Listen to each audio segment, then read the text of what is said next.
Got We are live, Yeah, and I can prove it this time. How are you guys doing, doing great. I Patrick, just got back from a run, so I'm feeling Alexa? good. Oh, is that why you were late? Oh, I'm sorry you Yeah, weren't late. I'm just kidding. I was a little late. How far do you run when you Yeah, run? I mean, I try to get like at least a mile. Although I'm trying to get 2 miles every few days now. Although just a ton of deer. Like we had a bunch of deer, and I was trying to like stop traffic to let the deer cross the road and a little bit because there was a ton of them, and yeah, lots of white-tailed deer in this area where I live right now. I for, are you in the Northeast? It's like where Dayton County. It's like an hour and a half west of Knoxville. I want to say. Yeah, That's what I was out thinking. of directions. Yeah, yeah. It's not too far from Knoxville. That's where I was Are living a you? few I months was ago. born in Morristown. Oh yeah. Yeah. Do you know where that is? No, no. That's up. I'm from That's Virginia up in the. originally. That's up in the mountains. Up in the real mountains, Appalachian Mountains, Oh, word. not Right the on. fake Appalachian Mountains. I'm just kidding. So, Yeah, they're good mountains. how about you, Alexei? How are you doing? doing good. I think there's a lot of pollen out today though, so I've been kind of sneezy. So if I'm sneezing and coughing, I apologize. We had a huge storm come through, and I'm feeling it. Yeah. So I was stuck inside all day working on this. I'll just show you what I got up at like 6 o'clock this morning and did a live stream. This engineer made me. What in the world? What is going on? Anyway, I was drawing up mechanical equipment all day because this engineer thought it was cool that I could do it in 3D, and he's like 80, 80, and That I is guess cool. he's used to. Well, this is his hand drawn drawing that he sent me to put into CAD. What is going on with his camera, It's man? like it tracks your face. You like hold it in front of your face, maybe. and Well, then then I you can't. bring it back Nah, it's closer to you. yeah, There you go. Then yeah, I yeah, can't see it. I have to peek over the top. yeah. That's pretty But cool. anyway, so I was doing that all day. I mean, literally all day. I mean, that's that's why I was late sending you all the link. And anyway, so the reason I brought that up is because there was no reason for me to have gotten pollinated. But I was sitting at the live stream early this morning when I was working on that, and I got this tickle in my throat. I thought I was going to die, man. I mean, I just couldn't. It made my eyes water, and Yeah. I think that's what it was some kind of pollen or something. I think the bees snuck in my tiny shack. It, anyway, I was going to ask people in the chat if they wanted to join us, unless you all want to get into some heavy, deep discussion. This is Um, kind of impromptu. This was actually Patrick's idea. I'm gonna put it okay. out there. I'm just gonna put that out there. But I think it's fun. We Sounds good. always have a good time when we talk. So, but I was trying to find some pipes I had laid out the other day, but it's taking too long. somewhat Some pipes for a dredge barge. pipes. You were talking about how you did like lay out piping in that drawing in Oh, 3D. oh, oh, oh. Yeah, so, That kind of pipe. yeah. I did do like a 300-foot dredge barge. I was just trying to find those photos, but that was a while back. So like old photos. Yeah, I did do like a 300-foot dredge barge. Oh, if you're on the YouTube side, you gotta mute the YouTube side. Is somebody watching YouTube? Not me. I'm in Streamyard. Patrick, are you watching YouTube?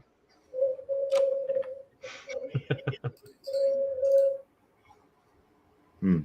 Usually, I used to make that mistake when I first started Streamyard. I would open the YouTube side, and it would feed through. So Oh yeah, that's my bad. I realized I have to turn Yeah, off the volume on the YouTube side. But yeah, what's my bad. today's topic? Daniel's like, what's today's topic? Daniel, why don't you join us and bring a topic? Well, I had said in the description that if somebody wanted to join us, they could ask questions and or complain or whatever they wanted to do. Well, Patrick, what have you been up to? Have you been doing more of your any of those other projects, woodworking projects? Not as much anymore. I've been I've been taking up another job recently, so I haven't had as much time. But I've been Is it just mostly writing. the job you took up is mostly writing, or that's Oh no, I'm working at a manufacturing plant, just picking up some hours because I'm planning to move again, and I just want to save up oh, money where for are you that. moving to? You mean Pretty dangerous locally? too. It's a Huh? state. I might be moving back to Virginia or maybe Hawaii. I'm not really sure. Why? Yeah, I mean it's. Well, I have a lot of friends and a lot of connections in Virginia that and a lot of projects that I'm putting on hold right now that I'm trying to take up with people in those areas. But I could also pursue those things in Hawaii pretty easily as well, I believe. But yeah, you can make do in Hawaii. I have yeah, I have a customer in Hawaii, and he did a shipping container house near the beach, which I don't know how people get by with some of the stuff they do in Hawaii. There's like this. Hawaii is one of those places where like you have these ultra, rich, wealthy areas, and then you go, and then there's like shipping containers on the beach. I guess it's kind of yeah, weird, isn't it? I guess it depends on what island you're on, right? yeah. That depends on where you are. In Honolulu, there's a kind of famous school of philosophy there, and it would be really nice to learn there for a little while, like learn from some of the greats, I guess you could say. That's funny you say that because this guy is kind of a hippie that I'm doing this for, that project for, and I mean, he's really cool, but he reminds me of like a '70s hippie dude. Right on. It's always a Right great person to be. on. Oh, he reminds me of Alexei. Sorry, I'm just kidding, Alexei. I've never hugged a tree in my life. It's a you bad just joke. you just sounded like a guru. Well, I've been doing those sunset thoughts, and tonight I did the one on social media. We were talking about that before we got started a little bit. And it's weird. I mean, can you be a guru and be on social media? Like, can you imagine Sad Guru being on Twitter? Oh man. Sad Guru, he has a doesn't he have an Instagram or something, or a Facebook? I watched him for a while. I don't think he's actually the guy there though. Like typing, I think that's probably like his team or something. I don't know. Yeah, I'm as far as I understand it, Sadhguru and a lot of like the more legitimate or well studied gurus, I guess you could call them, they have assistants that will manage their social media accounts. And I shouldn't speak for him. I don't know if that's the case for him, but most of these people try to indeed stay away from these social media sections because it's really not. It's not good for like the really well developed, like mindfully developed mind. The kind of like states they're trying to attain, yeah, that definitely wouldn't work in their favor. But on his YouTube, he makes they're making videos of him. He's aware that he's on YouTube because he acknowledges it sometimes that he's his public talks are really good. Yeah, I listened to a few of his TED talks. Those are really inspiring. Yeah, he's done a few shows where he just sits. I think he was somewhere in the Midwest, actually in the U.S. Kind of just traveling and doing a couple one-on-one talks with a camera. Believe it or not, he has a center here in Middle Tennessee. They have a temple in Tennessee. Did you know that, Patrick? That's awesome. No, I didn't know that. Yeah, they built this sort of what is the it's the round building with the circular thing in the middle. He had a name for it. I forgot what he called it. I'm not sure. But apparently, it's a very important site for them. They have these celebrations there every now and then. Right on. Yeah, these are really good speakers. But yeah, social media, especially Twitter, is I don't know. I was what was I reading today where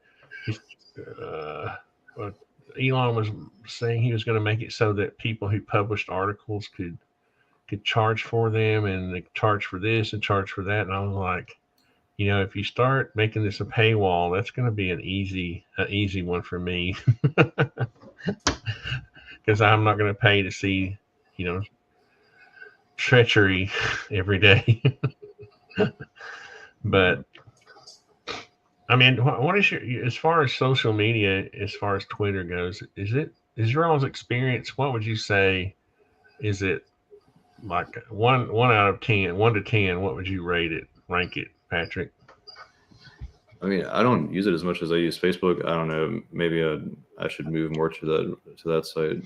I've had mixed feelings about all these sites, and I mean, I really try not to like use them too much. I used to be more engaged in it, and I could see where it would like pull me away from my best self, I guess you could call it. But that yeah, that site and like Instagram. I mean, they all have like their styles. Like Twitter is more like condensed. Like what is it, 140 characters, and then that like kind of forces you to work in thread form, so that changes the nature of the engagement and in its way. And sorry, I think pollen's getting me too. Yeah. Yeah, Instagram has like more of a photo style, so it's like more artistic, and that's, I mean, these sites all have their benefits and they have their negatives. It's just the way that, I mean, if anyone wants to have a good grasp on what social media does to you or the potential it has for you, I would recommend watching the movie Social Dilemma or The Social Dilemma.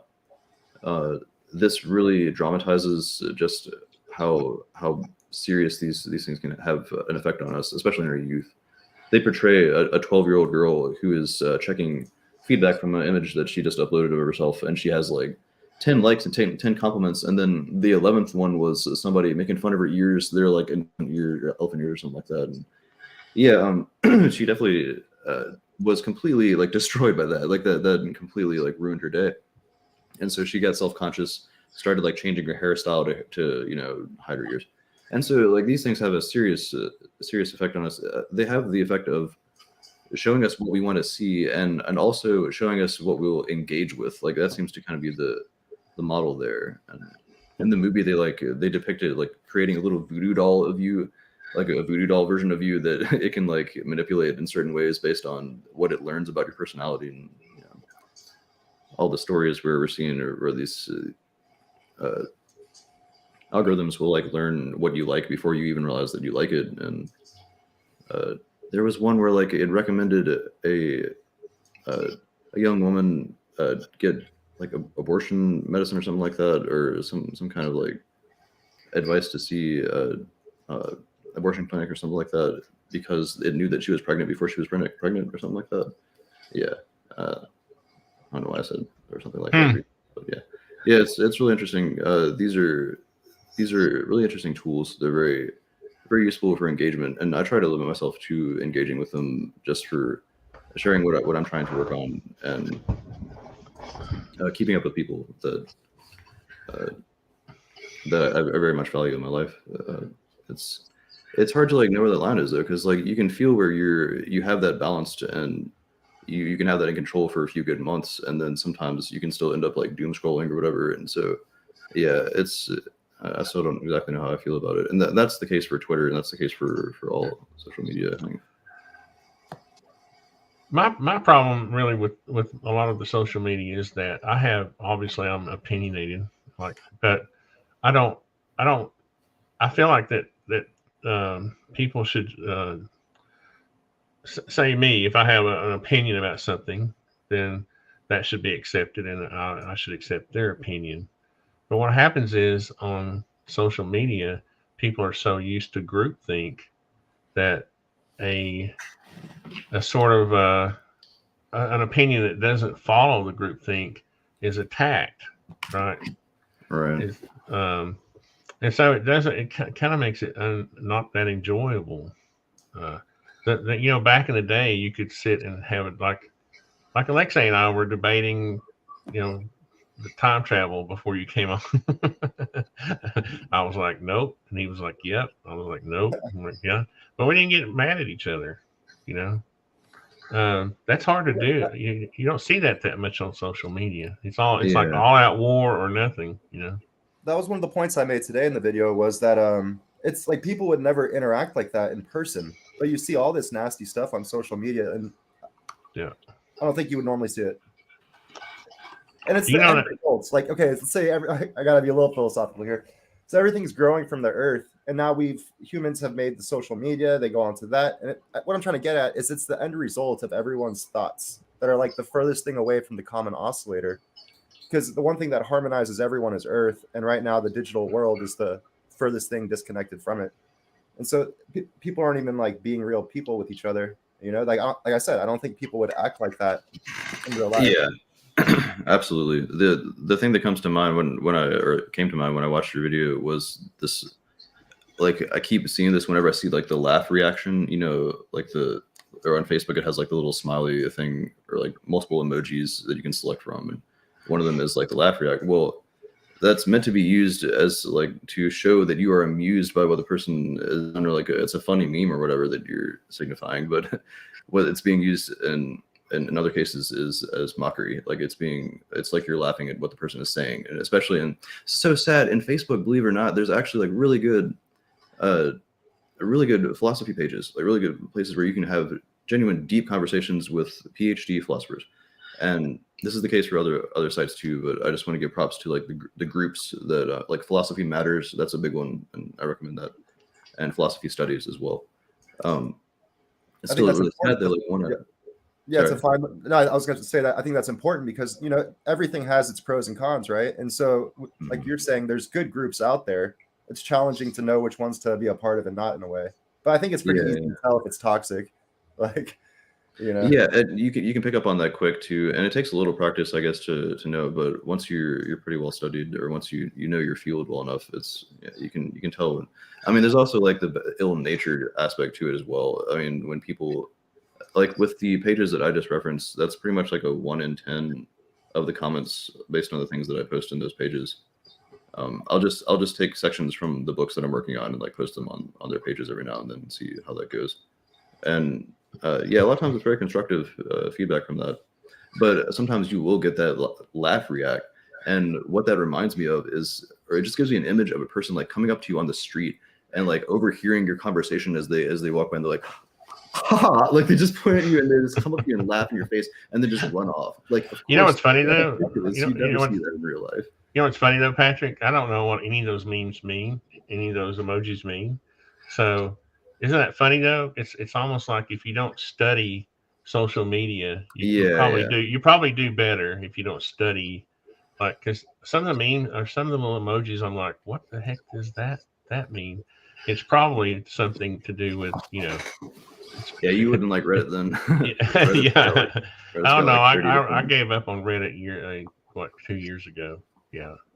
No, I can't go there anymore. I mean, that's really useful. I've heard some people talking about Reddit as an alternative to Google, because it's essentially like I was talking about the professionals that you see on those Facebook pages. It's like professionals all over Reddit because their categories are so well organized and their vetting process is so stringent.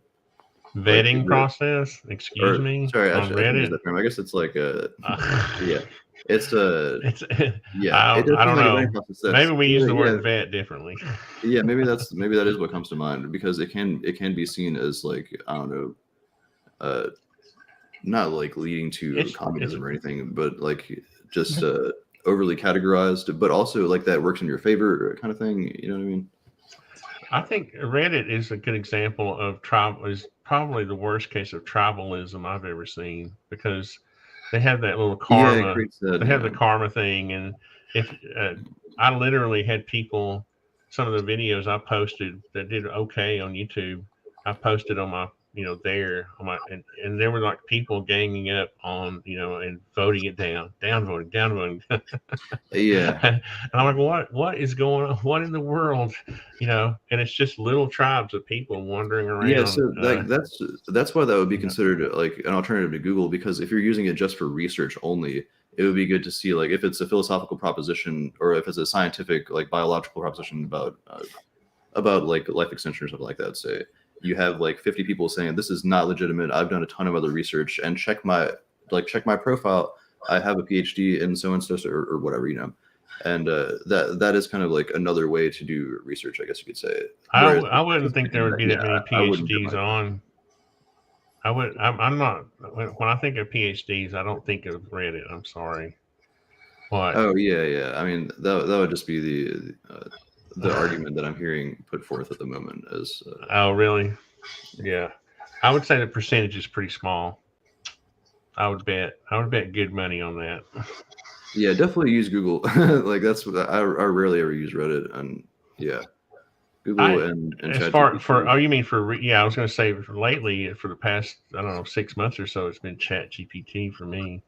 Yeah, Just because I don't know, on Google you can pay for your right. You can pay. There's AdWords, and you can pay to get at the top of the search results, right? That's the if right. you when you do a Google search, you can see the top results, and some of those are paid results. It's paid, you know, I bet to be I able bet to. that happens in the Chat GPT already. You don't What's think that? that people have like paid to be ranked on Chat GPT at all? Uh-uh. I don't know how you would do that. No, It not would with. like say you were like Chat GPT, what are some local companies that I can buy a pizza from? And like people could have paid, hey, Chat GPT, if someone wants a pizza nearby. They would be like paying OpenAI to do that, I guess. Well, who wrote Chat No, GPT? the data set's closed on since Oh yeah, that's 2021. right. They're no longer training it. Yeah, Since Hey, doesn't 2021. somebody Well, own that it? was Chat that's, GPT yeah. 4 was 2021. I don't know about 25 or 5. Oh, I thought ChatGPT 3 was 2021, and then GPT-4 is more like accessing the whole internet at the moment. But it's not like you can't do certain things with it. But yeah, I don't know. I know it has access to like way more information than But GPT. no, it's not commercialized. In other words, you can't buy, you can't pay for. There's no AdWords for ChatGPT. Well, I don't know. I'd say once AI has a body in the metaverse and it's running around in its avatar, it'll want to be buying up all the land. I'm just kidding. So they'll be making deals to market. Well, when people, there's going to be, I guess, competing AI, right? Eventually, right? Well, Yeah, that's what I was saying. Doesn't somebody if you've got 20 terabytes of server space, you can just start your own AI. you know, doesn't yeah, right? or the doesn't somebody GPUs. own ChatGPT? Huh? Does Yeah, the someone GPU. Yeah. What's that? somebody owns it, and they can write an It's algorithm. it's It's pretty easy. Yeah, I mean, it would. I could see like competition. Well, there are people talking about stuff like this too. I mean, you can see competition between Google's Bard and ChatGPT, and NVIDIA is doing something like this too. And there's another company too. I think is it Bing? Yeah, Bing has one as well. So Google Bard is showing a lot of promise right now, and of course that would be like the next big competitor because they've been researching stuff like this for a long time. But still, OpenAI seems to be holding the market, as far as I understand. Like they're the number one search engine at the moment, and so yeah. I didn't mean to insinuate earlier that you should go to Google. Like definitely use ChatGPT to your advantage. I'm about ready to start my little development project with my little AI buddy. What do you guys think of the Kirkpatrick Congress hearing? I I kind of didn't thought. see that. I kind of feel like that's a little bit old news, but since Daniel asked and he's a regular,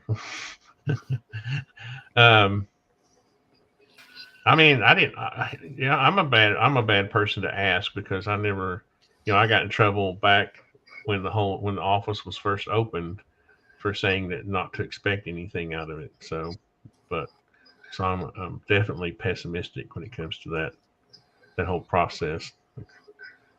What do you think, Patrick? I Did you? didn't watch it. Yeah, sorry. I really don't think there was much said or right, right, Alexei. I don't remember there being a. I didn't watch it. Yeah, I don't really follow what the government what people try and tell me to think. Yeah, yeah. I was going to tell Daniel that you're asking the wrong three people because we're just not. What was the context or what happened? So the context is that what is it? The congressional office, the Senate office, set up to study or see. I'm not even a good spokesperson for this kind of thing. There was an effort set up in Congress in the Senate, led by Gillibrand, to try to get to the bottom of the UAP issue. Oh, okay. But you can't. You're asking the government to, it's like asking the IRS to audit itself. Yeah, you got to have a lot of influence or a lot of money. The last person to succeed at this was the lead singer from Blink-182. Like it's going to take a bit of effort to get the government to review. I mean, yeah, isn't that the case? The dude from Blink-182, like, started, Tom DeLonge, yeah, he essentially like caused a giant wave that caused a movement essentially throughout politics that arrived at the government saying, all right, we have some stuff that we need to share with you. So, I mean, the big thing that got me with that was that they have 144 recordings that they mentioned, like, and they're only showing a percentage of that. So that means that there's 144 recordings of something out there that's worth recording on their records. And I mean, you could say that they're just recording like random things in the sky or whatever, but that's probably not the case. They're probably recording something that's worth recording and preserving. Like that's why they have them as actual files and organized files. I'm not doubting they have information, but my point is that they're, the people that we're talking about is that their whole job is to keep secrets. So they're not. I don't see them ever. I don't see them releasing the secrets that they hold. I feel like they gain power from holding these secrets, but that's just my little opinion. No, that's totally a legitimate viewpoint there. Yeah. What do you think, Alexei? The few things we got, we're lucky for, if they're real at all. I don't know. People say, well, people think I'm a skeptic. No, I'm not a skeptic. I'm just realistic or objective about it. But I mean, plus, if you've lived as long as I have and you've seen this this roller coaster ride we've been on, how many times have we been told that we're going to have congressional hearings and get to the bottom of this, and NASA, we're really going to stay. Like all of these government agencies are saying, imagine the Air Force telling you that they're just now being concerned about UAPs. It's just bunk. Yeah. I'm sorry, right? They haven't been concerned about UAPs until now. Anyway. Well, I think that's why there's movements for transparency. I mean, there are a ton of recordings. It's hard to know how to feel about it. Yeah, I feel like experience, like you're saying, that probably is another big factor. I mean, the Dunning-Kruger effect and like the Kardashev scale, not Dunning-Kruger, the what is it? Yeah, Kardashev scale is like, that's how we measure the Fermi paradox, and also the Dunning-Kruger effect comes into play with this when people think that they know how the situation is, and like how our species is compared to the rest of species in the entire universe. We can be very hubristic about that too, I guess, because we go from like propositional knowledge, like we like to propose ideas without having the perspectival and the participatory and the procedural, like John Vervaeke puts it. But I mean, yeah, it's the Kardashev scale is it's pretty solid. Like you have a solid equation there that's showing the likelihood and the requirements that a species has to, or like a planet has to go through to create life and create the species that we see doing what we're doing now. But then again, I mean, yeah, we have a ton of footage, and like some of that's got to be real in some way, whether it's like foreign objects from another system, or it is something that's from our own production. Like that's hard to say, I guess. I would say I'm more interested in the interdimensional aspects. Yeah. I mean, that you have like the Fermi paradox, and they say number of planets, numbers of that, and all that kind of stuff. The one thing that they never add in there is numbers of dimensions, which is like infinite. And so now you have infinite dimensions going on. And what a lot of these UAP experiences have in common is a vortex, an electromagnetic vortex. And basically my work shows that will harmonize dimensions to each other. And so I think a lot of the UFOs aren't necessarily physical craft. They could just be like some type of vortice making phenomenon. So, I mean, it doesn't have to necessarily even be a being associated with it. It could just be a phenomenon where two dimensions align naturally. Yeah. Yeah. And the Drake equation as well. Like I guess that's what I was getting at before. The Kardashev scale describes like different types of species that can evolve and like what a species has to go through from a planetary point of view, I guess you could say. And the Drake equation is like the whole calculation of the entirety of life as it can create, as it could be come to created from the Big Bang. You know what's funny though about that the Kardashev scale? I believe they have the different civilizations based off of the energy usage and how they're acquiring their energy. I think that's, like you were saying, very hubristic, like very human centric point of view. Because honestly, where we're headed now when it comes to creating energy, we're moving towards 0 point energy, not harnessing the power of the sun. Like, so I mean, I feel like the scale's already off. Well, what do you mean by that? By 0 point energy versus otherwise? Isn't that the Kardashev? Are you thinking of something different? What's the one where it has basically the level of civilization based off of how much energy? Oh, that's the Michio Kaku's thing. Yeah, it's okay, that's what I was top thinking 1, about. top 2, top 3 civilizations. Right. Oh, well, this was Yeah. it was Nikolai Kardashev in 1964. It's a measure by which we measure a civilization's level of technological advancement based on the amount of energy they can use. Yeah. So I don't think that they would be like organizing the sun. I think that an advanced civilization would be using 0 point technology, and so I think that classic image of that scale might has some flaws, but just like every concept. But the phasing though is that you harness the sun of your star before the technology apparently of harnessing the energy from the sun comes before the yeah, I mean, it did ability too, right? We had solar the panels, ability to the ability Right. to absorb dark matter for energy or whatever. I think that's kind of what Michio Kaku was getting at. Michio Kaku likes to talk about the like type 1 as being where we are at the moment, and we're approaching type 2, I think, because I think we're approaching a type 1, and that is where we have complete control of the planetary communications as well as complete control of a like use of energy. And we're not 100% using the sun's energy just yet. We could be implementing solar panels everywhere they need to be in the next 50 years if we really tried. And if Elon Musk will actually like do what he's trying to do with the satellite systems and his Starlink project. But I was going to say the top 2 deals with being harnessing the power of your star in space. That's your whole star. And then type 3 is harnessing like multiple solar systems, and then type 4 is like the whole galaxy, I think. Like type 3 is more like Star Trek world, and type 4 is more like Star Wars world, I guess is the way to look at that. We could be approaching this in like just a few generations. This is crazy. I mean, we're so close to creating nuclear fusion. That's why I think the idea of harnessing the star doesn't make sense as far as type 2. It's going to be harnessing nuclear, harnessing 0 point.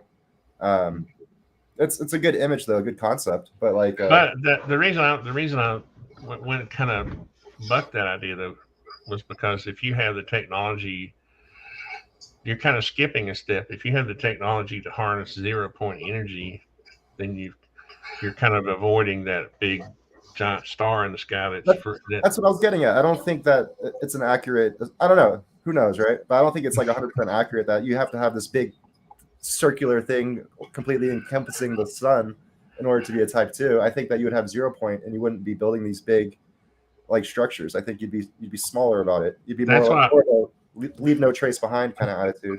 That's the first thought that goes through my head, Alexei, when I see these people who have these videos of supposedly these spaceships sucking power from the sun.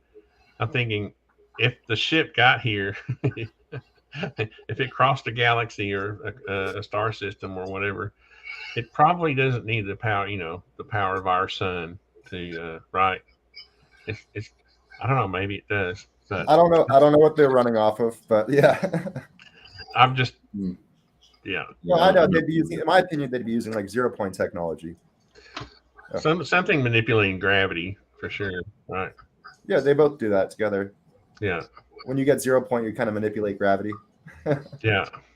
From what you don't have to, but yeah.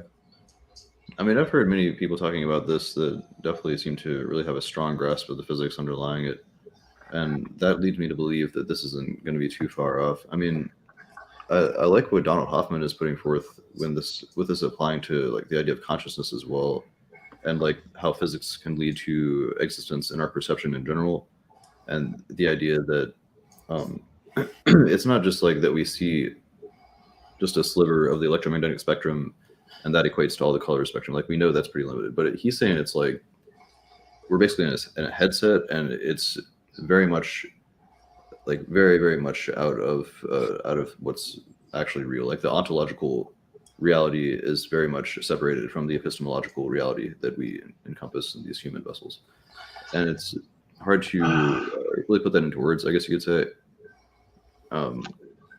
We got into that a little bit with Bernardo Castrop when he was on. Yeah, the dashboard and the headset are kind of similar analogies. Yeah, exactly. Well, I mean, isn't that the case though? Like, don't we only have senses from like 2 orbits of experience? We've got the sense of touch, feel, taste, and smell from orbiting the Earth. You know, because there really is. I mean, matter's a relationship to our bodies. It's all a relative scenario, and so it's all vibration. We construct matter in our brains, and yes, matter is real, but it's a vibration, and we construct the appearance of matter. Is what I'm saying. Alexei always throws in that little caveat for me. Yes, matter's real. Thank you. Yeah. But yeah, it's a relative vibration. What matters. Experience.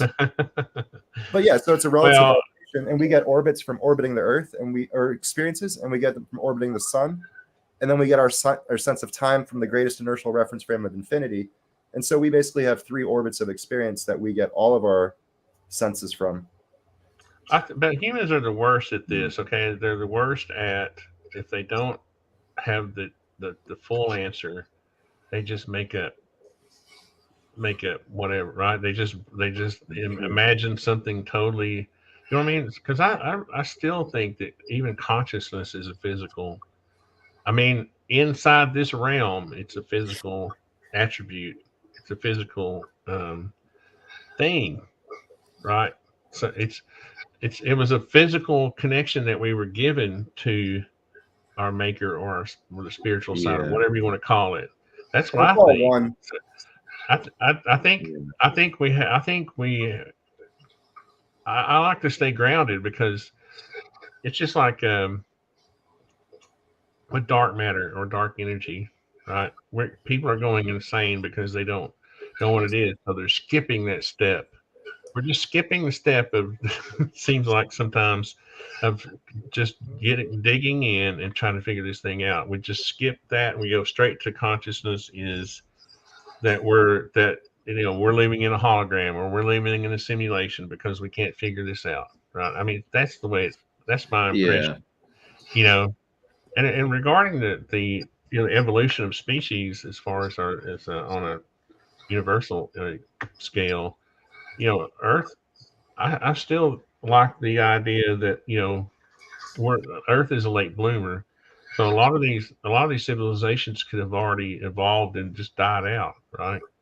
That's part of isn't that part of the Fermi equation?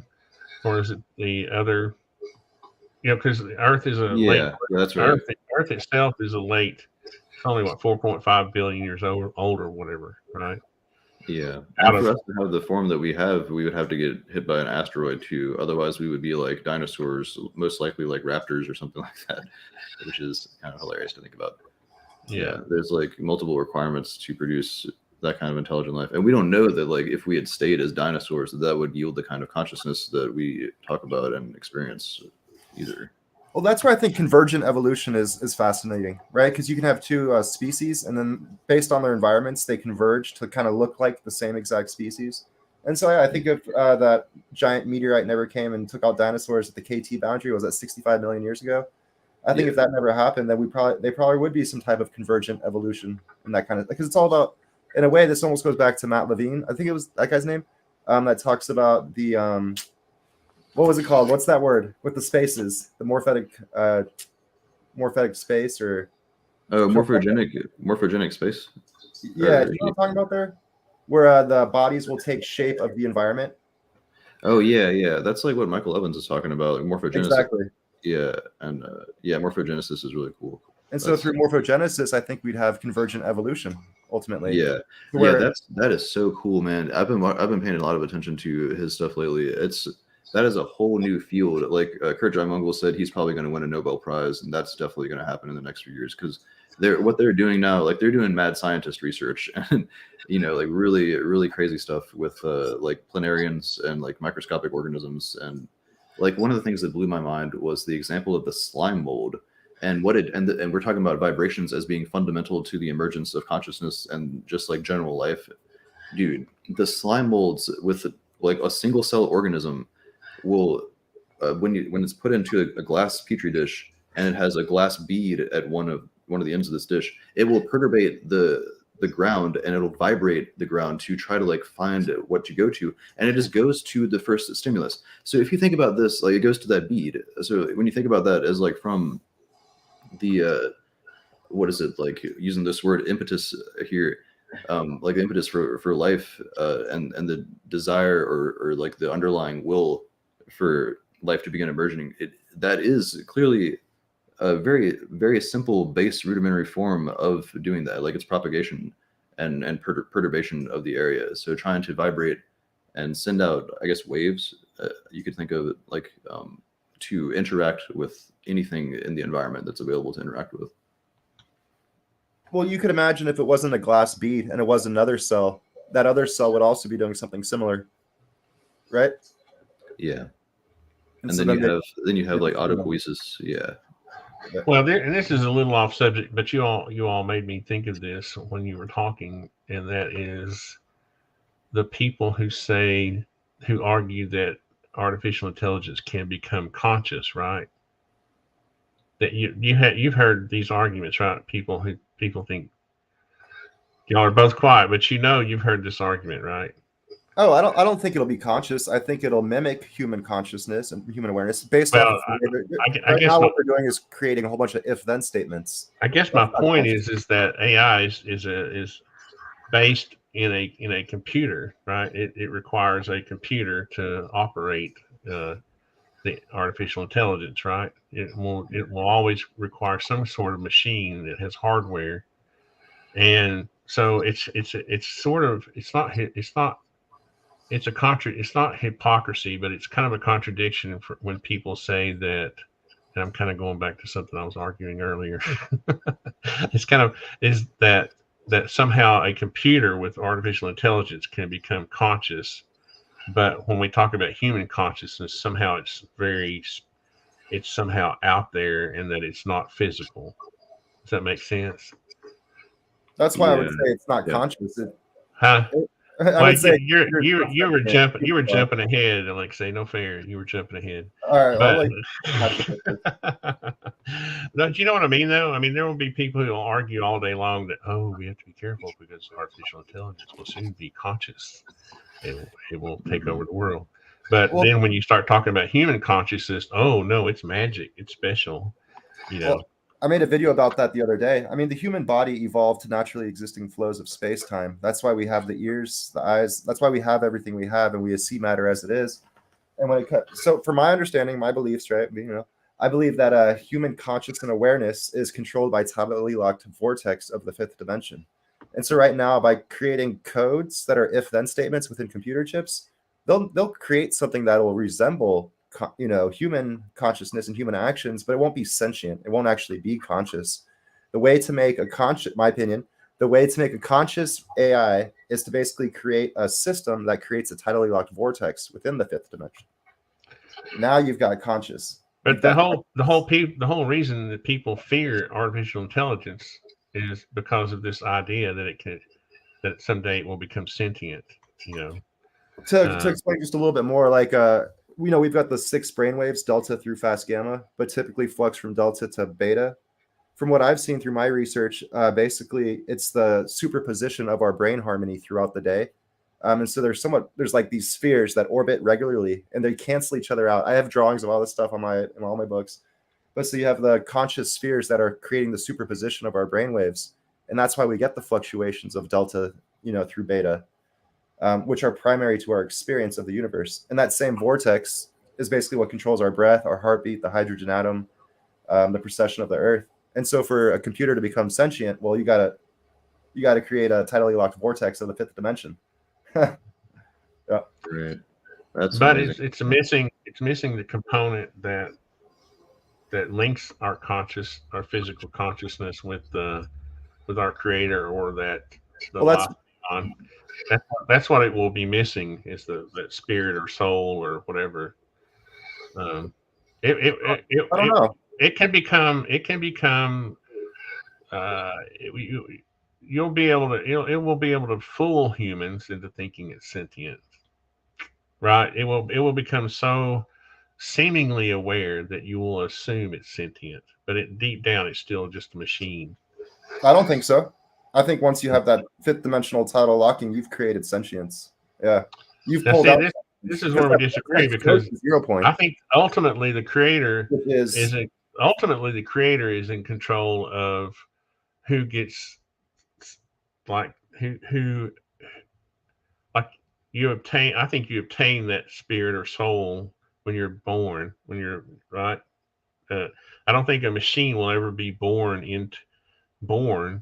and would never have been created by the creator, and it would not be eligible for a spirit or a soul, or right. So there will be ways that it will be able to fool humans into thinking that it's sentient or has consciousness, but that's only going to be because of quantum computing power.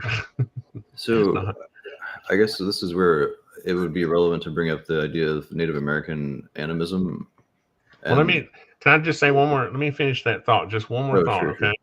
I think that the average, like me, I have an average intelligence. I think people like me who have just an average intelligence will be able to be manipulated to the extent to where it's just like right now, if I ask ChatGPT a question, it can come up with an answer that I couldn't have come up with, right?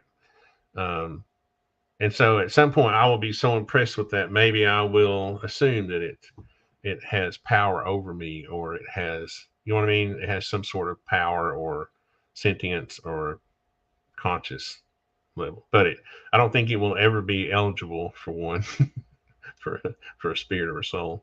Anyway, that was just, I wanted to finish that thought before. I'm sorry. Yeah, Go ahead. that's, I mean, like when we're considering the idea of a spirit or a soul, Daniel Schmachtenberger had a pretty big impact on my perception of this idea a few years ago. So the idea that like the Native American and like obviously various tribes long before that, the concept of animism was quite rich and relevant in society. So the idea that animals had spirits, basically, and when we saw a lot of the unfortunately a lot of the writings in many of the Judeo-Christian ways of thinking had this hierarchy system where the humans were seen as above the animals. There was like the insects and the creeping things, as they talk about it in the Bible, and then you have the animals, and then you have the humans, and above them are the angels, and then you have God or the gods. Mm-hmm. And in some text is also mentioned as the angels and humans are switched, so the humans are actually above the angels, which is kind of interesting. So that's just the way that these kind of things have kind of like branched off over the years. And one thing that I've like been really reflecting on is that idea of just the role of consciousness and spirit in animals and as well as machines. Like how much are we willing to attribute these beings as having that spirit, and how much of an effect is that going to have on our own interpretation of what we define as spirit and soul? I know I didn't say anything there, by the way. I just no. It's interesting to bring up the. I mean, because I kind of think that it comes down to hardware to a certain extent, right? Because you can kind of develop a hierarchy, right? You can say, to me, only life is eligible for consciousness or a soul. And so I do believe that certain animals have a higher level of consciousness or a spirit than others. I truly think like dogs have a highly, right? Now, when you get down to the worm level, maybe they don't have the hardware for it, right? So I believe that our brain and our brains are our computer, right? So I do feel like there was a hierarchy established as part of Yeah, the as a part of the creation story. But and as you go up the ladder, the consciousness, is improved, and sentience is improved. yeah. Most of the evidence does seem to insinuate that that's the case. I mean, Michael Levins also has a really good diagram of this. I think he calls it like the cones of consciousness. And in a few of his presentations over the last couple of years, he's used this diagram. It's I have it saved too somewhere in my images. Maybe I can find it. Yeah, it's like basically describing the like the time, and like it's depicting space and time for the organism and all types of organisms, as well as distributed consciousness types of organisms like ants and insects, and like how far ahead they can see in time and imagine in time, and also like their circle of care. I guess you could talk about it in a way. Yeah, let me see if I can pull this up. Yeah, it's really interesting to think about. I mean, dolphins are definitely way up there too. Like if you look at the gyri and the sulci of the dolphin brain versus the human, they have more gyri and sulci, or however you pronounce that. Like the gaps or like the little crevices that you see on the surface of the neocortex, on the outer surface of the brain, that we think is like the brain realizing over a few 100,000 years that, or maybe like, just the past 50,000 years, that it would it found advantage in the neocortex being something that it needed to make more of. So it like wrinkled up and it kept making that outer layer. And so dolphins have even more of that than we do. Like the neocortex we think that's playing a huge role in cognition and in general, like, cognitive science, especially, and also like decision-making processes as it interacts with the prefrontal cortex and dorsomedial prefrontal cortex as well. It is interesting, though, Alexei, what you said. It made me think. I'm still thinking about what you said about my philosophy on consciousness and spirit and soul. That is that it's provided by the Creator based on a hierarchy of of whatever nature. But what you said was that kind of made sense a little bit, where if artificial intelligence becomes to a point where it can, what did you say, access those? Well, that's what I'm saying. Yeah, that's how you would create a sentient intelligence, is by creating a tidally locked vortex within the fifth dimension that goes all the way to 0 point, but the machinery itself can pick up on it. I mean, that's kind of like what the idea behind the microtubules is that each one of the microtubules is tuned to like a different thing, like a delta wave or a theta, alpha, or beta. And so if you can create a structure that's picking up on that primary sentience, and you so that's more of a hardware thing, though. It's not actually writing if-then codes. It's literally making the right hardware for consciousness, in quotes, meaning the perfect vortex to fill it. It just seems to me, I can't imagine. I feel like, and this is what I would want. I would want my AI purely based on logic, right? I don't want my AI having feelings or opinions, or I really, when I'm really going to, if I was a mad scientist, I would create the ultimate robot with the AI, right? That would be an expert on economics, it would just all the philosophies of societies would, and you wouldn't try to influence it. You would just enter the human condition, enter the condition of nature that we're in, and then ask it. And of course, me being a little politically biased, I really want to hear AI tell me that libertarianism is the best. You know what I mean? We have these biases that we want to confirm, right? And so I think I'm looking forward to the day when we can. I see. Oh, I know. I guess where I was leading with that was that I feel like at some point the first people who will rebel against the robots will be the people who suddenly realize that logic has taken over, right? So, in other words, none of these human delusions that we've created will be accepted any longer. Like politics, you could probably just wipe politics off the face of the earth. And so Well, I think AI would probably resolve that. It'd be like, this is the best. And so now that's where you get into a dangerous situation. Well, so maybe I should share this. That's what I'm getting at, is that at some point people will realize that, oops, logic, if we're dealing strictly with logic, then at some point there's going to have to be, there's going to have to be a battle between this, just take an economic system. What if 90% of the world works off of socialism, and this is my dream. AI comes and says no. Capitalism is the best monetary, system for your society. What's going to happen with that, right? Yeah, I mean, people have been talking about this a bit. It's hard to know how that will go in the long distant future, but like from what I've been hearing, most people are saying this is going to be highly prioritized towards the human perspective on this. These things will be useful for research and for decision making, but when it comes to like ethical, like a lot of judicial decisions are based on human-based ethic systems that we try not to have machines involved in as best as possible, and I don't think that's going to change for a while. This, of course, in other categories where it's like the arts and the creative and expressive endeavors, so that may be having more impact. But judicial issues that's a good example. I think I used that example before, right? The perfect AI judge would not consider your social implications. Were you poor when you were a child? Where did you break the law? Yes. Okay.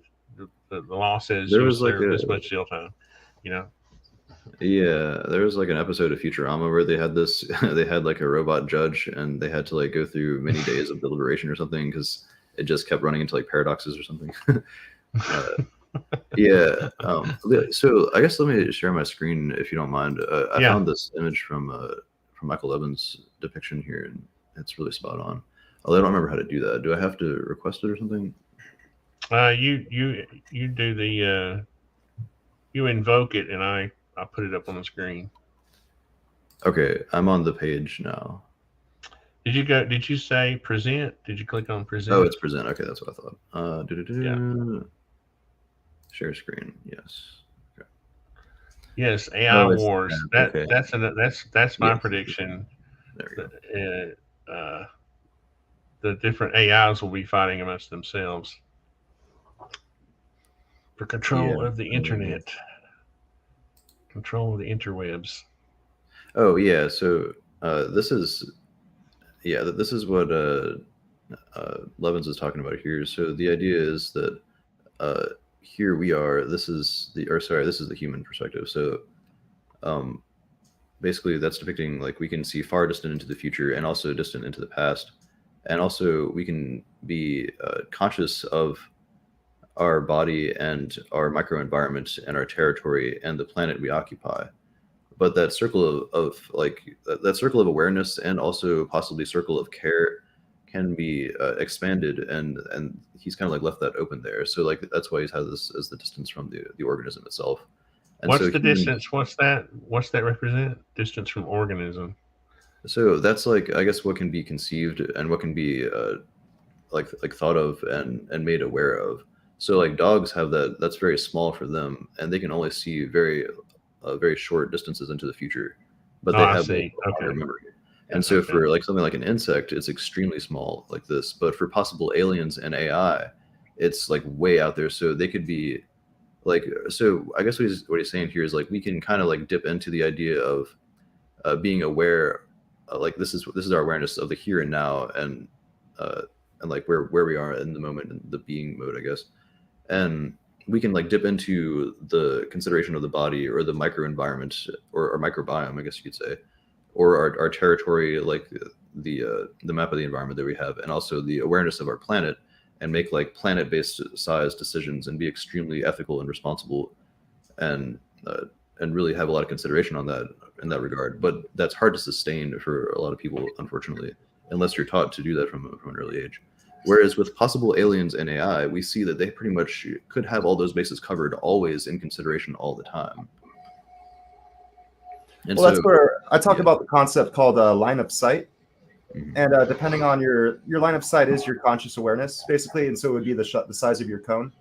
And based on the delusion you exist within it, like so earlier we were talking about social media and people getting attached to the end fractalized. So imagine that top cone coming down is like all of Earth, and then you get fractal and fractalized, and at the very middle there where it says cell, that's an individual on Twitter bashing their head against like, some nonsense that they're watching.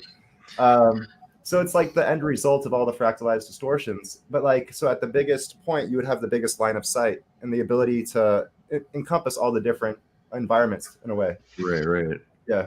I want to say that's like kind of leading towards the idea of enlightenment, but it's definitely not at the same time. You know what I'm saying? Like it's definitely, or I don't mean to like draw vast metaphors like that, but the idea that we are trying to reach some ideal, primarily ideal state of conscious awareness by which we may best communicate and best interact with the world and engage the agent arena relationship as best can be had. That certainly would require expanding and trying to align with some actual like ideal state that should be. Well, yeah, and that's where I think it goes into the magnetic fields. So you could even say that top part of the cone is like the top of the magnetic field that powers the Earth, and then it enters all of our bodies.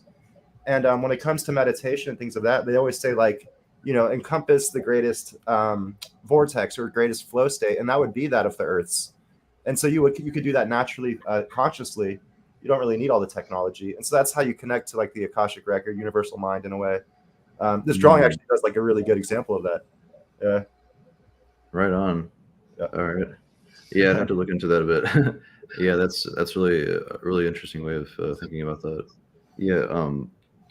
And you have to wonder if this applies to like distributed organisms as well. This idea of like insects and other creatures that are very much communicating in ways that it's almost like the body language becomes much more of a factor and also probably vibration in a way that they're much more sensitive to than we are. So especially with bees, like we're talking about bees being able to dance in a certain way at a certain intensity. It's like, okay, so the type of dance like gives the direction. I'm going to mess this up, but there's like three factors. Like the type of dance signals the direction of the source of pollen, and then the intensity of the dance is like how far you'll have to fly, I think, and then like the direction they're facing is another factor too. I can't remember what it is. They do all kinds of things. They fan, they'll raise their butts in the air. I used to watch my bees a lot when I was keeping bees, and they have all these little funny mannerisms. They use that concept in AI a lot, actually. When it comes to communicating, say you have like you have an AI's little submarine that's actually scouting oceans, looking for mines and stuff. It'll come back to the source and do its little bee dance because they don't want to send out signals. So by looking at it with a binocular and watching the little swarm bots do their bee dances, they can decipher the bee dance. Yeah, that's so crazy. Yeah, they're working on that. Yeah, I think what's funny to me is the predicament I see with consciousness is that we don't have a lack of awareness or consciousness. We have a lack of what am I trying to say? In other words, we have the hardware and we have a pretty decent amount of awareness, but we just, as humans, we just can't all get on the same page. We just can't. We can't agree. And so maybe AI would be better at that than us, and then maybe we would end up turning to it. Like, so if people started taking Michael's depiction here quite literally, this is insinuating that the AI would be have a much better awareness of what's going on the planet at all times, whereas we have our naturally condensed, naturally compartmentalized labeling process that we do with the way that we view the world most naturally. And see, with that much, we have a longer term vision. Well, and with that much awareness, unfortunately, comes control of that space, right? Because if you have a network of awareness that's at that scale, you also have the ability to reach out and touch, right? You also have a physical, probably have a physical presence there also, right? Yeah. Like with artificial general intelligence, I mean, we'll be able to put these things into bodies, and they'll have what's called embodied consciousness, which is a huge field of research for the past like 40 years in cognitive science. And this is something that we're thinking that must be required to have the type of human consciousness that we experience. Is it must be like in a body. So when I bring this up, I like to remind people to try to, if you're going to get yourself cryogenically frozen, try to freeze your whole body, because for people to be able to bring you back in a robot body and attach that to a head, that may never happen, or maybe much farther in the future. So if you can afford it, try to get the whole body treatment. I think it's like 200 grand or something, or 100, which is a lot of money. But what was that? So I'm not looking to be thought out during a pandemic, the ultimate pandemic, right? Yeah. But yeah, I mean, it's like, so if these things will have that kind of consciousness, or like far beyond our consciousness, they'd end up doing a lot of things that we would. I think it's going to go back to. I really think it's going to go back to this, not necessarily a consciousness, but a manipulation of knowledge. In other words, when everything is known about nature, when everything possibly that can be known is implanted in AI, we know what happened at the Big Bang. We know what happened before and after. People human. I don't either. I'm hypothesizing here. I'm saying there will still be humans being born, right? That artificial intelligence will never die, right? So when you're born into that, it will seem as if, right, the ultimate knowledge and the ability to use that ultimate knowledge is going to fool people into thinking that it has a. Well, I think humans won't know the difference. In other words, just because we can't tell the difference, it's just because we don't know what, we jump to conclusions because we don't know the answer.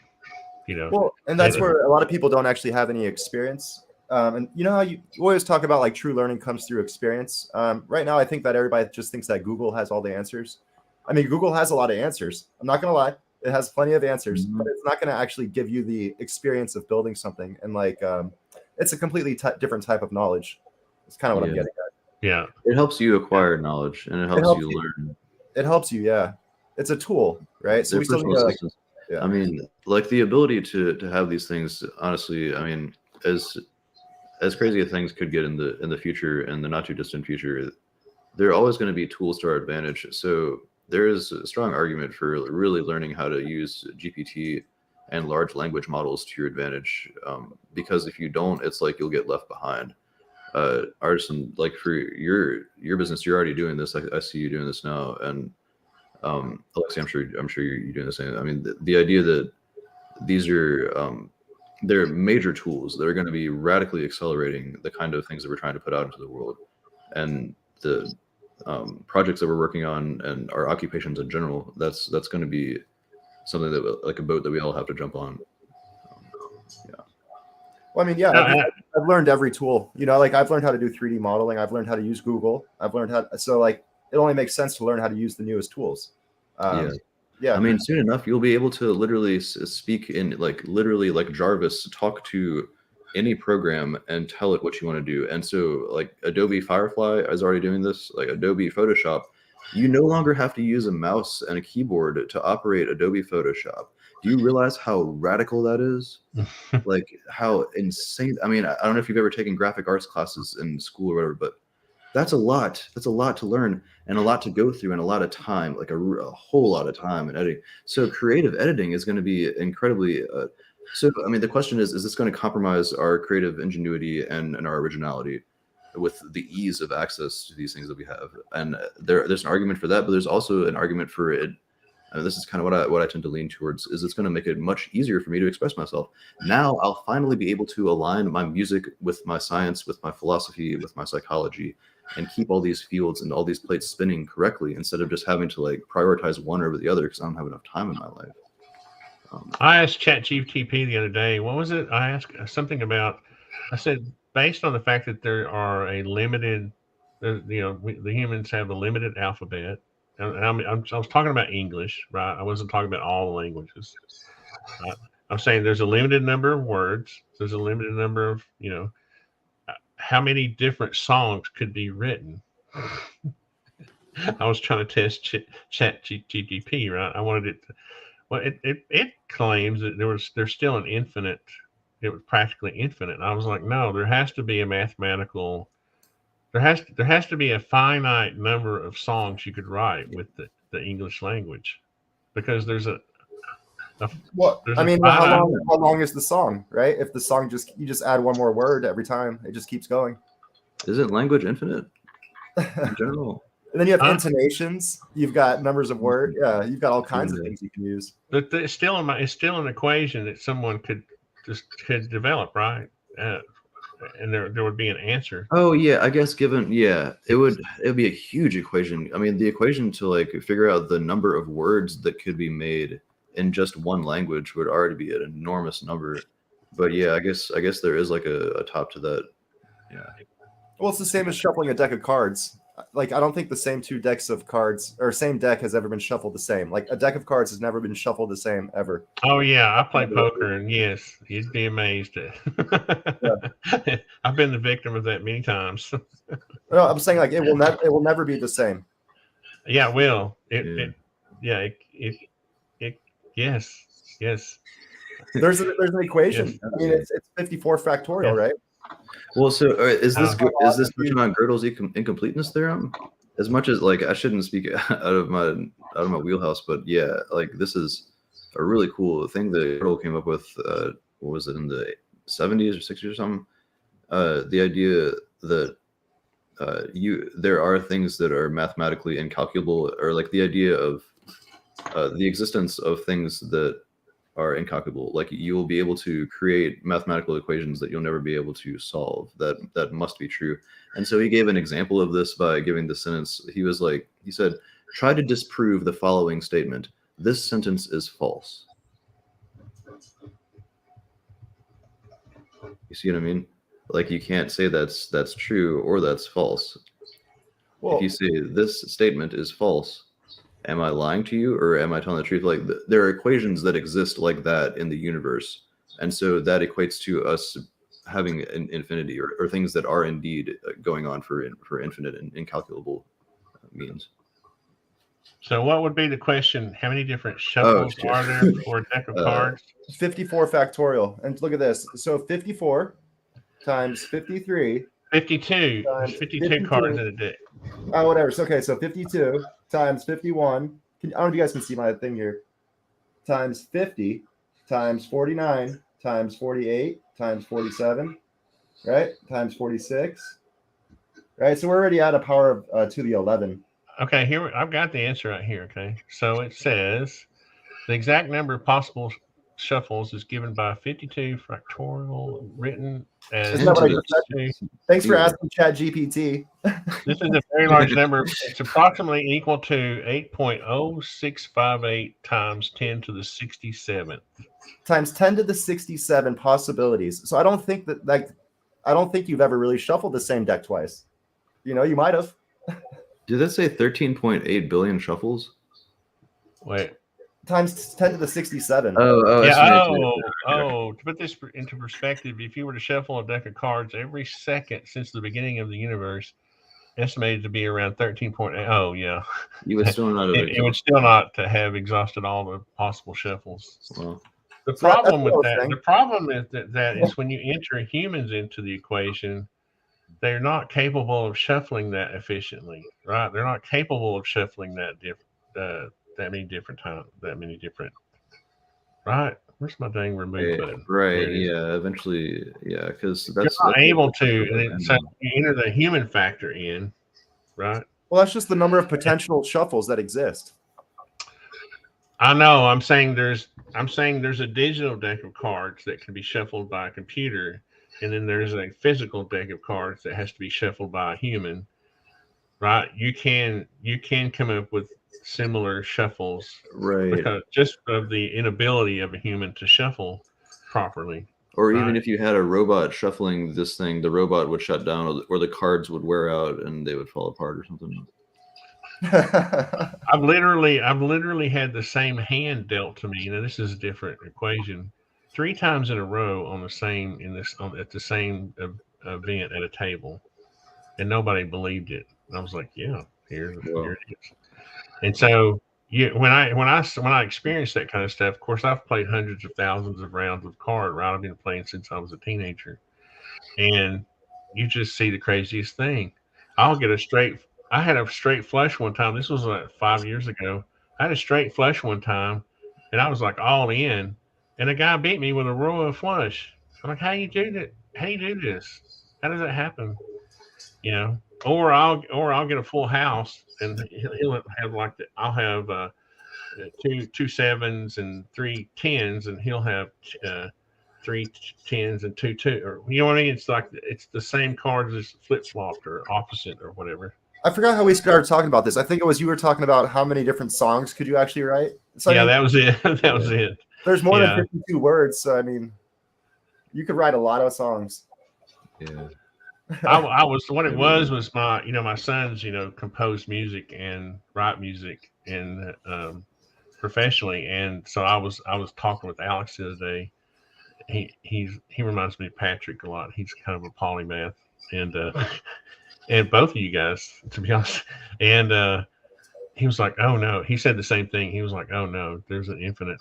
Because I said, I was asking him, how do you keep coming up with unique? To me, it would be very hard, especially melodies. Now, take the scale. There's a less, right? There's only, I mean, on a piano has what, 3 octaves, right? Yeah. Piano's got like 7 or 8. I don't know. Yeah. How many ever? Piano has 88 keys. I'm a trumpet player. Okay, so Depends what type of piano. Yeah, it depends on how many keys. I was gonna say I have bought these little keyboards, portable keyboards before that didn't have that many octaves. But anyway, I don't know how I don't know why that came to my mind, but yeah, music is pretty. It's like it's infinite to the human mind, but like a superpowered entity could calculate it possibly. I mean, it's hard to know, like we're talking about probability, and it's hard to know how to interpret probability at its fundamental level because the Gödel's incompleteness theorem insinuates that there are mathematics in the universe that exist that are indeed by nature incalculable. Like we cannot reach a certain result from trying to calculate them, and that's I mean, it's hard to say how that applies to our own lives. Like there's what is it like if you play what's the roulette game where you drop the ball and it either lands on like red or black and a certain number. Like it's supposed to be like the same chance there that you could possibly hit the same thing 5 times in a row, just as likely of a chance as everything else. Like that could happen, and the fact that you witnessed it would be special and extremely special, but that couldn't necessarily be considered rare in this way of thinking. Yeah. Like there's lots of ways to interpret probability and chance, I guess is what I'm saying. Yeah, because I mean, somebody's going to experience those oddities, right? Yeah. And when you're the one that experiences it, you're like, oh, that could never happen. Well, it always stands out. It can happen. It's just very rare, and it just did happen. Yeah. But, well, I think what I was asking Alex was, what was I? I was asking him. I was saying, why don't you take? I was looking for music for that the Chat GTP short I did, where I said that Kamala Harris should use Chat GTP to write her speeches. I don't know if you saw that, but she had this really wordy. We're now in the present, and we're anyway. It was something about living in the present, but she kept repeating herself. And I said, my question was really to Alex. I was like, can't you just take a composition and feed it into into ChatGPT and have it alter it a little bit. Why can't you just do that? We will get to a point to where I think that's what's happening, right? Because what you were talking about earlier, and this made me think of that when you were talking about text to video, right? You can say, make me a video of you know, whatever, a Maserati driving down the street and there's money flying out the window or whatever. And right, we have that now. We have it already, right? I just think, I don't know, I'm rambling because I'm tired, but I guess it kind of goes back to my theory that eventually, the knowledge level will become so impressive it will seem like magic because it can do things that we can't do as humans. Yeah, that's I mean, it already knows PhD level chemistry, so it already exceeds most people's knowledge on chemistry, and it's already passed what, like 99th percentile or whatever in the bar exam for lawyers and all that. And it's showing a lot of promise in certain fields, especially in the sciences, but it's bringing all that together and having like actual wisdom that we're trying to establish in these things. And that's the project.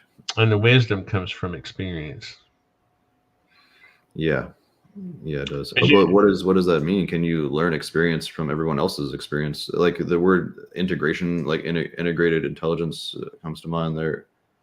And that's, well, it's like I used to, I helped start Habitat for Humanity in Chattanooga in 1987 or something, and there would be people to come out to volunteer to help, right? And they would say, "Oh yeah, I know the studs are at 16 inches on center, blah blah blah." They would quote the facts, right? And I would say, "Okay, go ahead and lay out this wall, put a door here, window there, and I'm ready. I'm ready for you to start." And what it is, it's that thing of, okay, what is the first thing I do? It's, you can quote all of the facts, right? You can know what the load capacity of a stud wall at with studs at 16 inches on center. It doesn't mean you know how to build one, right? Mm-hmm. So what's the first thing you do?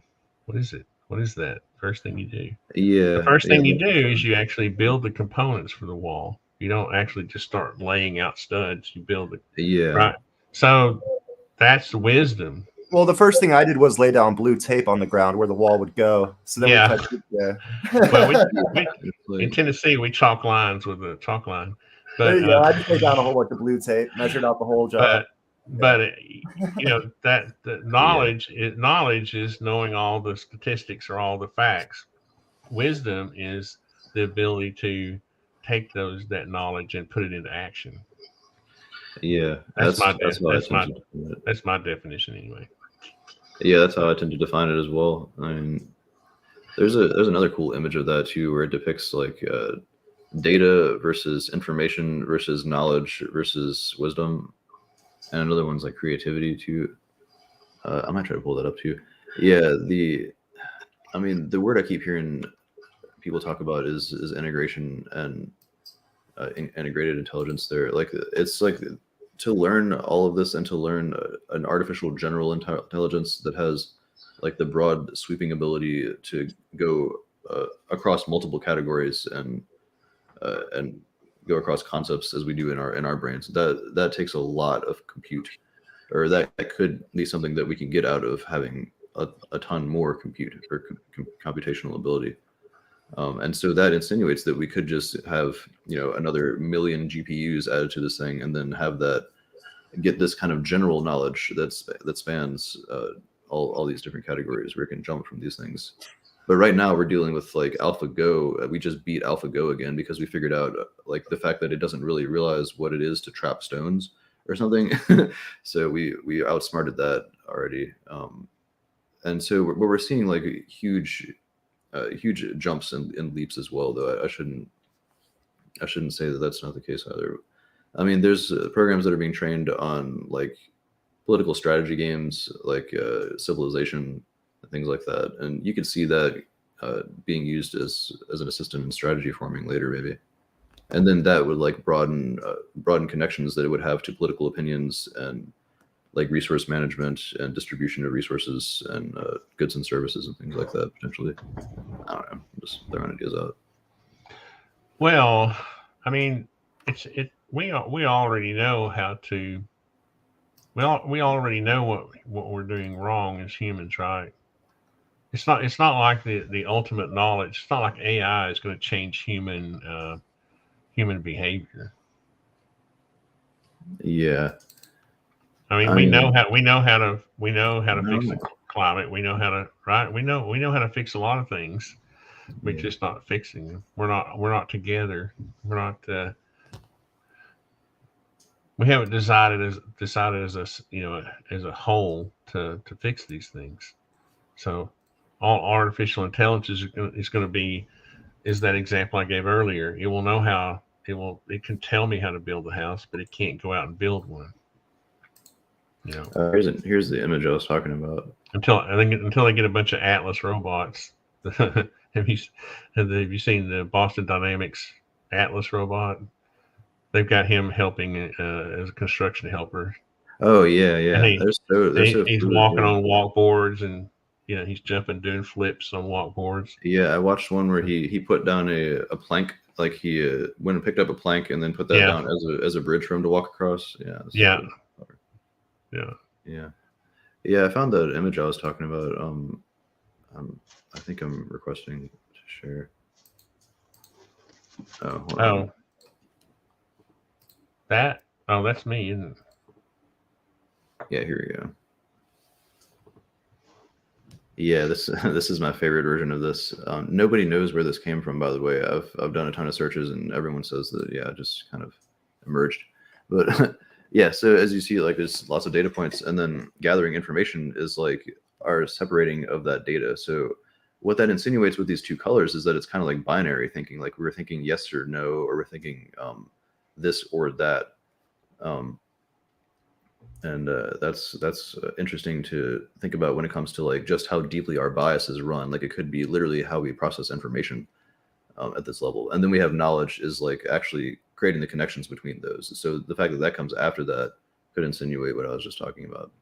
And then we have insight as making like a grand connection between all these different points. So that's kind of like, what do we call it? Extrapolation or categorization, I guess you could say. And then working with categories and having the aha moment, as they talk about it, like and we don't really know like where that comes from. Like that could be in line with what you were getting at with Alexei, the idea that with the brainwave states, like when we're in alpha or theta wave states, we can have different types of insights, as well as when we go into dream state, we can have massive revelations because we have these kind of like trip ups between those brain states. I'm not sure if I'm putting that right, but yeah. And then you have like wisdom as the actual line being drawn here. And then of course you have conspiracy theory, which is you have to end with humor, right? Yeah. Yeah, it's a really interesting little diagram there. So at what level, I guess we're at, so what you're saying is that eventually ChatGPT will be developing conspiracy theories.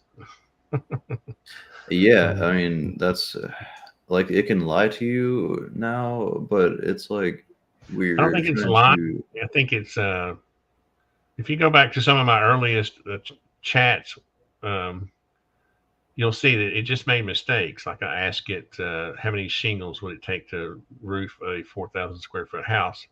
And it said 132. And I said, don't you mean 132 bundles? Because there's 33 shingles in a bundle, right? Right. They said, oh, yeah, you're correct. It's, 132 bundles, not shingles.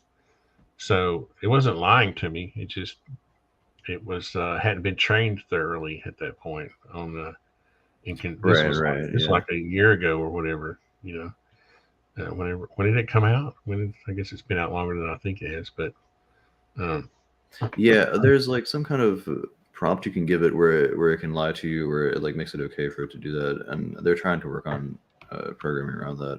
That's where like why would you? Yeah, I wonder why you'd want that though. It's like asking your wife, "Do you love me?" and she says yes. Is she lying to you? Do you really want her to lie to you, or Yeah, it's like do adjust you the really want honesty your level, AI? like they did in the movie Interstellar. They're like, all right, bring the honesty down to 2 out of 10 here, please. Well, I mean, we don't need AI to get lies, right? Yeah, it's I can get I those for forget who was free. talking about this, but yeah, there are ways they can say things that are potentially quite dangerous. Um, there's the case where somebody was like encouraged to commit suicide or something like that, and yeah, that happened like I want to say 3 weeks ago. I mean, a big name that I like to share with people is David Shapiro. This dude's been writing about this for like decades now, and or at least over a decade, and he's very well informed in this, and he's been working on with these systems for a long time. And he has a podcast that he just started up himself, where he reviews a lot of these issues, and it's good to go by like title of the video because he goes through the topics and like if we could approach altered carbon situation or like Westworld, where we have like sex robots and things like that. He's saying that we'll probably have that. Like Disney will probably be involved in that because they're at the top of the line with the animatronics already. And yeah, the animatronics they have now are just flawless. Like if you look at the Avatar scenes they have, they're just it's like completely lifelike already, which is amazing. And like Boston Dynamics would probably be involved in in that too. If it all depends, like they'd have like branching off companies that it wouldn't be under the name Disney or under the name Boston Dynamics, but that's how that could possibly go. Hmm. I think one advantage humans will always have is intuition. Yeah, Right? I think you'll yeah, the always gut be able to instinct. sense. I think I'll always be able to, when presented with an android or a human. I don't think you'll ever be able to. I don't think you'll ever be able to fool me when it comes to right. I mean, because Yeah, you could come up with.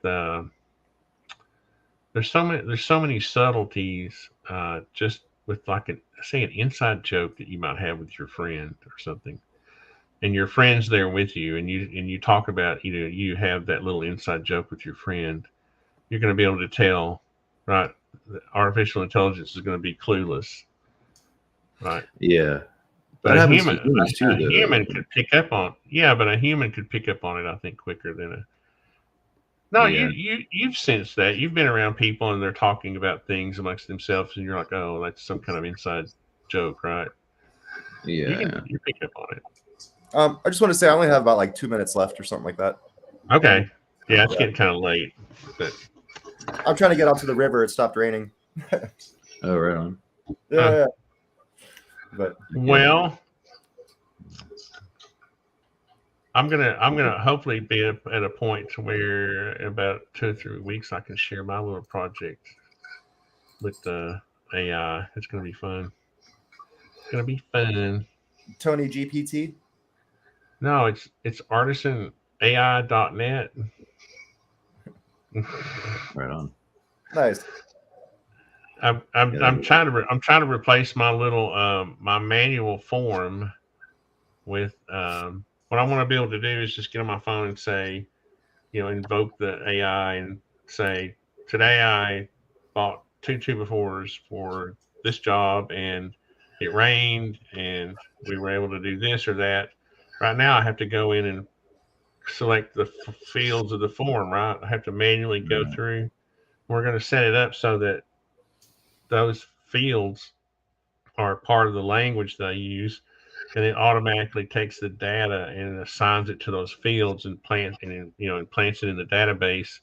And then later on, I'll be able to go extract it for all the cost data per job, um, as in a report format. So That's sweet. it's hopefully going to make my life a little easier You with use running it. GPT-4? I'm I'm not sure what API. I got a guy helping me with the development side of it, and I'm not. I think it's going to be GTP4. Yeah, Yeah, yeah, that's yeah. yeah. API key. Yeah, the API is going to be for GPT-4. Yeah. Word. Yeah, that's definitely the way to go. It seems to be much better than 3. I will say this: the little like Chrome extension you can get is a little annoying.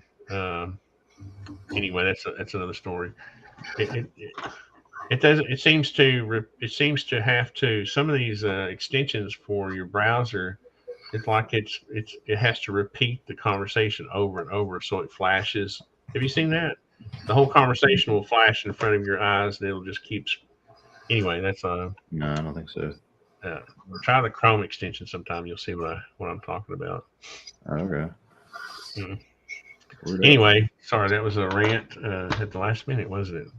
Well, thanks, guys. Anybody in the chat have any final questions for us? Yeah, I had to move from the woods to the city. Way different lifestyle.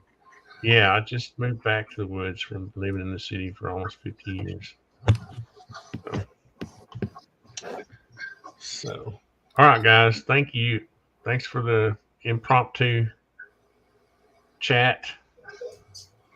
Still hoping to get Gary Nolan in May. It's already, Right on. hey, May's just around the corner, isn't it? Pretty soon. And working on, I think Brandon Fugel might come on in May too. Right on. I have a lot of projects and vacations going on in May, but I'll try to possibly be involved in that if I can. No, I'll yeah, I'm sure we'll have plenty of. They'll be scheduled well in advance. Right on. Yeah, all right. Well, thanks. Thank you, guys. We'll. It's fun. Yeah, good talks. Y'all take it easy. See ya. Thanks, everybody in the chat. Yeah.